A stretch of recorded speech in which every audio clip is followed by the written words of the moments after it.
नमस्कार मैत्रिणींनो, स्वागत आहे तुमचं माझ्या चॅनलवरती। आज मी तुम्हाला कर्म कसं फिरतं ते सांगणार आहे। व्हिडिओ शेवटपर्यंत ऐका आणि व्हिडिओ जर आवडला तर व्हिडिओला लाईक करा, शेअर करा। ज्यांनी सबस्क्राईब केलं नाही त्यांनी माझ्या चॅनलला सबस्क्राईब करा। चला तर मग अधिक वेळ न घालता व्हिडिओला सुरुवात करूया। एका गावात 2 भाऊ राहत होते। मोठा भाऊ खूप श्रीमंत होता, त्याला कशाचीही कमतरता नव्हती। धाकटा भाऊ खूप गरीब होता, मोलमजुरी करून तो पोट भरत असे। एके दिवशी दोघा भावांमध्ये वाद झाला। मोठा भाऊ म्हणाला, चांगल्या माणसाला कोणीच मदत करत नाही।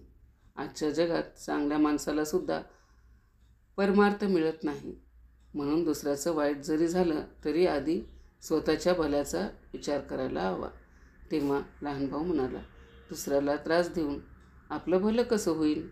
तेव्हा मोठा भाऊ म्हणाला, आपण गावातील लोकांना विचारूया।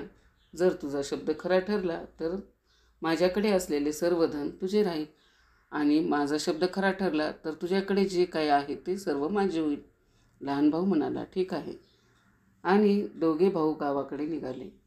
गावात गेल्यावर बऱ्याच लोकांना विचारलं तर सगळ्या लोकांनी सांगितलं की आता तर भल्याचा जमानाच राहिलेला नाही, आणि जी लोक दुसऱ्याचा विचार करतात किंवा दुसऱ्याचं भलं करतात ते लोकच मागे राहतात। भल्या माणसाला कोणी विचारत नाही, भल्याचे दिवस राहिले नाहीत। चांगल्या माणसाला राहायला जागा नसते, आणि जो वाईट मार्गावरती चालतो तो भरपूर समृद्ध होतो, धनाने सुखी होतो। आता लहान भावाकडे जमिनीचा जो तुकडा होता तो मोठ्या भावाने चालाकी करून हिसकावून घेतला। आता लहान भावाला 2 वेळच्या जेवणासाठी इकडे तिकडे भटकावं लागत होतं। बायको मुलं उपाशी राहू लागली, कोणी अन्न उधार देत नसे। एके दिवशी तो आपल्या मोठ्या भावाकडे धान्य घेण्यासाठी गेला। तो आपल्या मोठ्या भाऊ आहे, तो आपल्या लहान भावाला नक्कीच मदत करेल असे लहान भावाला वाटले। तो मोठ्या भावाला म्हणाला, भाऊ, मला 15 किलो गहू उधार द्या, घरात अन्नाचा एक दाणाही नाही। मला मुले उपाशी मरत आहेत आणि माझ्याकडे पैसेही नाहीत। मोठा भाऊ म्हणाला, तुझ्याकडे काही किमती वस्तू असेल तर ती गहाण ठेव, आणि जेवढे पैसे तेवढे धान्य घेऊन जा। तेव्हा लहान भाऊ म्हणाला, माझ्याकडे तुला द्यायला काहीच नाही। तेव्हा मोठा भाऊ म्हणाला, तुझा एक डोळा मला दे। लहान भावाला वाटलं आपला भाऊ आपली मजा करत आहे, धान्याच्या बदल्यात डोळा तर नाही ना घेणार। पण मोठ्या भावानं धान्याच्या बदल्यात एक डोळा काढून घेतला आणि डोळ्याच्या बदल्यात त्याला 15 किलो धान्य दिलं। ही सगळं दृश्य बघून त्याची बायको आणि मुलं रडायला लागली। तुम्ही हे काय केलं असे म्हणू लागले। थोडे दिवस चांगले गेले, काही दिवसांनी ते धान्य संपून गेलं। लहान भाऊ परत मोठ्या भावाकडे गेला, त्याला आपल्या बायको मुलांना उपाशी बघवत नव्हतं। तो मोठ्या भावाला म्हणाला, दादा, मला थोडं धान्य दे। मोठा भाऊ परत म्हणाला, तुझा दुसरा डोळा दे आणि धान्य घेऊन जा। लहान भावाचा दुसरा डोळाही त्यांनी काढून घेतला। धान्य घेऊन लहान भाऊ घरी आला। घरी आल्यावर बायको आणि मुलं बघून रडायला लागली, हे का केलं? आता तुमचं काय होईल? तेव्हा लहान भाऊ बोलला, तुम्हाला दुःखी व्हायचं कारण नाही। आता मी आंधळा झालो, लोक आंधळ्याला भीक नक्कीच देतील। तू मला रोज रस्त्याच्या बाजूला बसून यायचं। दुसऱ्या दिवसापासून रोज त्याची पत्नी त्याला रस्त्याच्या किनारी बसून यायची। आता त्याचा रोजचा जेवणाचा प्रश्न सुटला। एक दिवस बसून बसून खूप वेळ झाला तरी त्याची पत्नी त्याला घ्यायला आली नाही, कारण रस्त्याने येत असताना एके ठिकाणी तिचा गाडीला धडक लागून अपघात झाला आणि ती जखमी झाली। त्याने खूप वेळ वाट पाहिली, पण बरीच रात्र झाली तरी बायको आली नाही। तो घरच्या दिशेने निघाला, पण त्याला काहीच दिसत नव्हते। त्याने विचार केला की इथेच बसून रात्र घालवतो, अजून पुढे गेलो तर रस्ता भटकेल। तो एका झाडाखाली बसून गेला। थोड्या वेळाने जोरात हवा सुरू झाली, तेवढ्या झाडावरून आवाज आले। तो आवाज भूताचा होता। 4 भूतांमधून एक त्याचा सरदार होता। भूत खूप खोडकर होता, ते महिनाभरापासून लोकांना त्रास देत होता, आणि सरदार महिन्यातून 1 दिवस त्या झाडावर सर्वांची हिशोब चुकती करायचे। आज हिशोबाचा दिवस होता. सरदारने विचारले. हो, तुम्ही काय केले, काय काय केले, एक एक करून सांगा. पहिला भूत म्हणाला, एका गावात 2 भाऊ होते. त्यांच्यात वाद झाला. त्यांनी पैज लावली. दोघांनी आपली बाजू मांडली. त्यांचा धाकटा भाऊ हारला. भावाने त्याला आंधळे केले. सरदार म्हणाले, खूप छान, आता तो आंधळाच राहणार.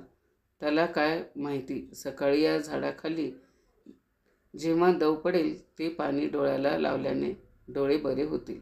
तेव्हा दुसरा भूत म्हणाला, मी कैलासनगर जिल्ह्यातील सर्व नद्या, झरे, तलाव, विहीर कोरड्या पडल्या आहेत. पाण्यासाठी सगळीकडे आक्रोश आहे. खूप दूरपर्यंत पाणी नाही. भूताचा सरदार म्हणाला, शाबास. सर्वजण पाणी पाण्यासाठी भटकतात. त्यांना काय माहीत, डोंगराच्या पायथ्याशी मातीचे 7 थर काढून पुन्हा पाणी येऊ शकते. तिसरे भूत म्हणाले, सरदार, राजाच्या मुलीचे लग्न होणार होते. लग्न सोहळा साजरा करण्यात आला, पण मी राजकन्याला मूक बनवले जेणेकरून तिचे लग्न होऊ नये. राजवाड्यात शोककळा पसरली आहे. सरदार म्हणाला, वाह, शब्बास, ती मुकीच राहणार. या झाडाचे फडफडणारे पाणी दळून तिला प्यायला दिले तर ती बोलू लागेल. हे त्यांना कुठे ठाऊक. बरं, महिनाभरानंतर या दिवशी पुन्हा भेटू. मग वादळ उठले आणि 4ही भूतं निघून गेली. तोपर्यंत सकाळ झाली होती. आंधळ्या भावाने प्रथम तिथले दव थेंब डोळ्यावर लावले. त्याचे डोळे परत आले. त्याने आनंदाने पटकन झाडावरचे पान घेतले आणि घरी परतला.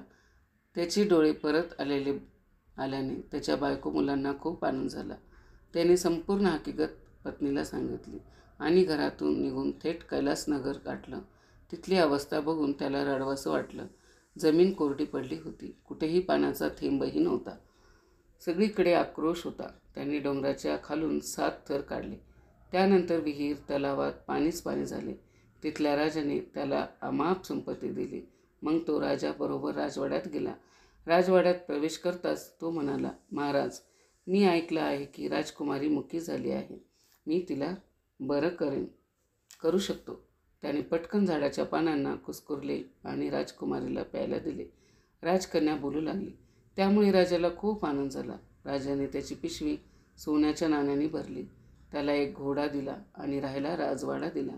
त्याला कुटुंबासह इथं येण्यास सांगितलं. धाकटा भाऊ श्रीमंत होऊन घरी परतला. त्याच्या कुटुंबात आनंदाची लाट उसळली.